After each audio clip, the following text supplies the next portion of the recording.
Hello अनि नमस्ते सबै साथीहरुलाई सबैजना सन्चै हुनुहुन्छ भन्ने आशा गर्दछु र हजुरलाई मेरो च्यानल सिम्पल नलेजमा स्वागत गर्न चाहन्छु र आज चाहिँ मैले तपाईहरुलाई एमएस वर्डको माध्यमबाट एउटा सजिलो तरिकाले फर्म कसरी बनाउने भनेर हजुरलाई मैले यो भिडियो लिएर आएको छु। हजुरको कुनै पनि बिजनेसहरु छ या तपाईको कुनै इन्स्टिट्युट चलाउनु भएको छ भने त्यतिखेर तपाईलाई फर्मको जरुरत पर्छ र हजुरलाई चाहिँ मैले आज यस भिडियो माध्यमबाट एउटा सजिलो तरिकाले तपाईलाई यो फर्म बनाउन सिकाउन गइरहेको छु। तपाई अहिले हेर्न सक्नुहुन्छ मैले एउटा छोटो रूपमा सानो रूपमा मैले एउटा यो फर्म बनाएको छु।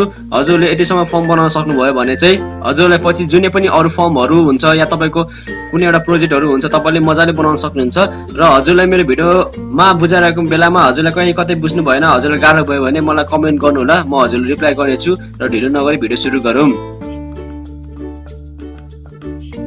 सुरुमा त हामी एउटा नयाँ फ्रेश डकुमेन्ट लिम। तपाईले सुरुमा फर्म बनाउनु भन्दा अगाडि चाहिँ तपाईको फर्म कस्तो खालको चाहियो, तपाईलाई फर्ममा के चाहियो, के इन्क्लुड गर्नु पर्यो, तपाईले सुरुमा त्यसको स्ट्रक्चर बनाउनु पर्छ। त्यसपछि तपाई फर्म बनाउन सक्नुहुन्छ। सुरु गरौँ।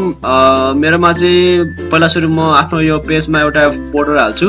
त्यसको लागि चाहिँ म पेज लेआउटमा गए, पेज बोर्डरमा गएर अहिले चाहिँ म आर्टबाट हाल्छु। यहाँ तपाईले आफ्नो मर्जी जुन भयो नि तपाई हाल्न सक्नुहुन्छ। अहिलेलाई चाहिँ म स्याम्पलको रूपमा यो लिए अनि ओके गरिदिन्छु। तपाई हेर्न सक्नुहुन्छ हाम्रो पेजमा बोर्डर लागेको छ। त्यसपछि म यहाँ आफ्नो डकुमेन्ट या कम्पनीको नाम दिन्छु। म यहाँ अहिलेलाई चाहिँ म इन्सर्टमा गएर वर्ड आर्टमा जान्छु। तपाई आफ्नो यहाँ कम्पनी नाम लेखेर तपाई यहाँ गएर तपाईले हुन्छ नि आफैले पनि डिजाइन गर्न सक्नुहुन्छ। तर अहिले चाहिँ मलाई सजिलो रूपमा छिटो चाहियो त्यसैले म वर्ड आर्टमा गए। त्यसपछि म यहाँ जुनै पनि चुज गर्छु ल यो। त्यसपछि म अहिलेलाई चाहिँ for example SK computer institute अनि यहाँ गएर ओके गरिदिन्छु। त्यसपछि म यहाँ यो टेक्स्ट र्यापिङमा गएर टाइप गरिदिन्छु। त्यसपछि हामी यसलाई मुभ गर्न सक्छौँ। यहाँ बिचमा जाओस् अनि थोरै यसको म स्ट्रेच गर्छु त्यहाँपट्टि अनि यता आइजी ल यति पुग्छ मलाई अहिले। त्यसपछि म तल गए अनि मलाई चाहिँ यो मेरो कम्पनीको बारेमा मलाई बिचमा के लेख्नु पर्यो भने चाहिँ अहिले चाहिँ म सेन्टरमा गए। त्यसपछि म अहिले लेख्छु एसके कम्प्युटर इन्स्टिट्युट कमा काठमाडौँ अनि तल गएर लेख्छु म कन्ट्याक्ट नम्बर अनि समथिङ समथिङ। त्यसपछि म यो दुईटालाई सिलेक्ट गर्छु। यसको अलिकति म यो डिजाइन गर्नु पर्यो, थोरै यसको साइज बढाइदिन्छु। त्यसपछि यिनीहरूको बिचको यो म स्पेस यहाँबाट घटाइदिन्छु अनि थोरै म यो फन्ट चेन्ज गर्छु यसको ल यो भयो। त्यसपछि तलपट्टि जाम। अब मलाई आफ्नो फर्मको लागि चाहिँ यतापट्टि एउटा फोटो राख्ने ठाउँ चाहियो। त्यसको लागि चाहिँ म इन्सर्टमा गएर सेपमा जान्छु अनि अहिलेको लागि चाहिँ म ल यो लिन्छु। त्यसपछि म यहाँ क्लिक गरेर नछोडिकन तान्छु। यति भए पुग्छ होला सायद, ल यति भए पुग्छ। त्यसपछि तपाईँ यसमा कलर पनि गर्न सक्नुहुन्छ, डिजाइन गर्न सक्नुहुन्छ होइन, तर तपाईँको मर्जी त्यो। अहिले चाहिँ म गर्दिनँ। त्यसपछि म तल जाम, यहाँ तल जान्छु। यो अलिकति ठुलो पनि बढेछ, यसलाई म्यानेज गरौँ। किन कपी पेस्ट गर्ने। यसपछि चाहिँ म यहाँ चाहन्छु कि मेरो जो पनि मान्छे कम्प्युटर इन्स्टिट्युटमा भर्ना हुनुहुन्छ उहाँको नाम चाहिँ यहाँ इन्क्लुड होस् भनेर। त्यसैले म लेख्छु अहिलेलाई चाहिँ we hardly welcome to you to our institute अनि थोरै यहाँ मिस्टेक भएको रहेछ ल। त्यसपछि म स्पेस दिएर नाम लेख्ने बक्स बनाउँछु। तपाईले बक्स चाहिँ धेरै प्रकारले बनाउन सक्नुहुन्छ, तर अहिले म छिटो छरितोको लागि चाहिँ हाम्रो किबोर्डमा फुल स्टपको एउटा बटन हुन्छ, म त्यही प्रयोग गर्छु। म थिचेर यतिकै छोडिदिन्छु यसरी ल। यतिसम्म त मान्छेको नाम अट्छ होला ल, ठिकै छ। त्यसपछि थोरै एउटा यहाँ छुटेछ यो ल, यति भए पुग्छ होला। त्यसपछि म तलतिर गए, यहाँ थोरै मिस्टेक भएको रहेछ, मिस्टेक भएको रहेछ, सरी। यो के रहेछ अहिले चाहिँ म यो पछि मिलाउँछु यसको बारेमा। त्यसपछि चाहिँ म चाहन्छु कि यो डकुमेन्ट यहाँ चाहिँ मलाई डकुमेन्टको नेसेसरी डाटाहरू यहाँ मलाई चाहियो। त्यसको लागि चाहिँ म सुरुमा लेख्छु अहिलेको लागि हामीलाई एकदम इम्पोर्टेन्ट चाहिने भनेको स्टुडेन्टको डिटेलको बारेमा। सुरुमा त अब अभियसली नेम भइहाल्यो होइन, म यहाँ नेम लेख्छु नेम। त्यसपछि म स्पेस दिएर यो दिएर त्यसपछि म एकचोटि ट्याब थिच्छु। ट्याबले चाहिँ तपाईको इक्वल स्पेस लिँदै अगाडि सर्दै जान्छ।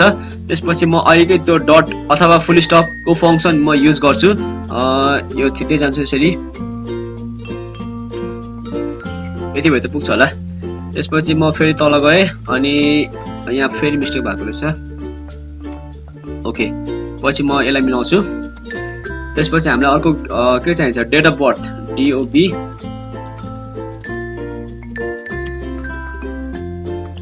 त्यसपछि म फेरि त्यही सिस्टम ट्याब थिच्छु। त्यसपछि म यसलाई सिलेक्ट गर्छु अनि म यसलाई कपी गर्छु अनि तलपट्टि गएर यहाँ पेस्ट गरिदिन्छु। अब त्यस्तै गरी फेरि म तल जान्छु। त्यसपछि हाम्रो अर्को नेसेसरी के हुन्छ, प्यारेन्ट्स नेम, प्यारेन्ट्स नेम अनि त्यही फेरि प्रोसेस ट्याब थिच्छु। त्यसपछि म पेस्ट गरिदिन्छु। अब यतिखेर त हाम्रो अलिकति यो यिनीहरू मिलेन। त्यसको लागि चाहिँ फेरि म यहाँ गएर नेममा गएर यहाँ गएर फेरि म ट्याब थिच्छु। त्यसपछि फेरि ट्याब थिच्छु। फेरि यहाँ पनि त्यही प्रोसेस गरिदिन्छु म ट्याब। तपाईहरुसँग चाहिँ यसरी मिलेर आएको छ। अनि म फेरि तलतिर गएँ। त्यसपछि हामीलाई अर्को इम्पोर्टेन्ट के हुन्छ भने चाहिँ क्वालिफिकेसन। त्यसपछि फेरि म त्यही प्रोसेस ट्याब थिच्छु, ट्याब अनि फेरि म यहाँ पेस्ट गरिदिन्छु। त्यसपछि मलाई एड्रेस चाहियो। फेरि त्यही ट्याब अनि पेस्ट। त्यस्तै गरी मलाई अर्को यहाँ चाहियो फोन नम्बर, पेस्ट अनि अन्तिममा एउटा जुनै पनि जे पनि लिम ल्यान्डलाइन नम्बर पनि लिम त, ल्यान्डलाइन नम्बर। फेरि यसलाई पेस्ट गरिदिन्छु। तपाईले आफ्नो मर्जीले यहाँ अरु पनि जोड्न सक्नुहुन्छ। मलाई चाहिँ अहिले यति भए पुग्छ। त्यसपछि म यहाँ अझै एक दुईवटा इन्फर्मेसन थप्छु, जस्तै मलाई कोर्सको बारेमा फेरि ट्याब दिन्छु अनि फेरि त्यही प्रोसेस। यति भए पुग्छ होला। कोर्स चाहिँ के हो भनेर यहाँ लेख्नु पर्ने हुन्छ। त्यसपछि म तल जान्छु अनि लेख्छु फेरि कोर्स टिचर। त्यसपछि म फेरि त्यही सेम प्रोसेस यसो ट्याब थिच्छु अनि म यसलाई सिलेक्ट गर्छु, कपी गरेर यहाँ म पेस्ट गरिदिन्छु। सरी अलिक बढी गएछ।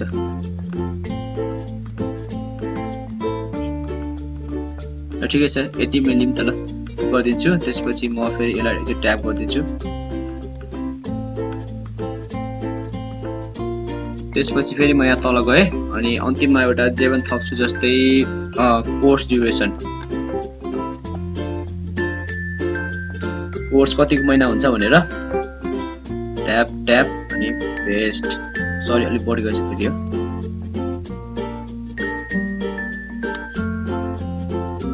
हामीलाई पेज अलिकति कम परेछ, त्यसको लागि चाहिँ म यहाँ माथि जान्छु अनि त्यसपछि यहाँ ब्याक स्पेसले अलिकति माथि जान्छु। त्यसपछि हामीलाई सायद पुग्छ होला, म चेक गर्छु है त। ल पुग्ने रहेछ। अब अन्तिममा चाहिँ यहाँ एउटा सिग्नेचर लाइन हालौँ। त्यसको लागि चाहिँ म लेख्छु यहाँ SK इन्स्टिट्युट अनि म यसलाई यहाँबाट राइटपट्टि लान्छु। त्यसपछि म फेरि इन्सर्टमा गएर सेप लिन्छु अनि एउटा लाइन लिन्छु। त्यसपछि यसको ठ्याक्कै माथि अलिकति मिलाएर यसरी तान्छु म। तपाईहरुसँग चाहिँ यसरी आएको छ। म यहाँ सेप अनलाइनमा गएर यहाँ गएर वेटमा गएर यसको हल्का म मोटोपन बढाइदिन्छु। तपाईहरुसँग चाहिँ यसरी आएको छ।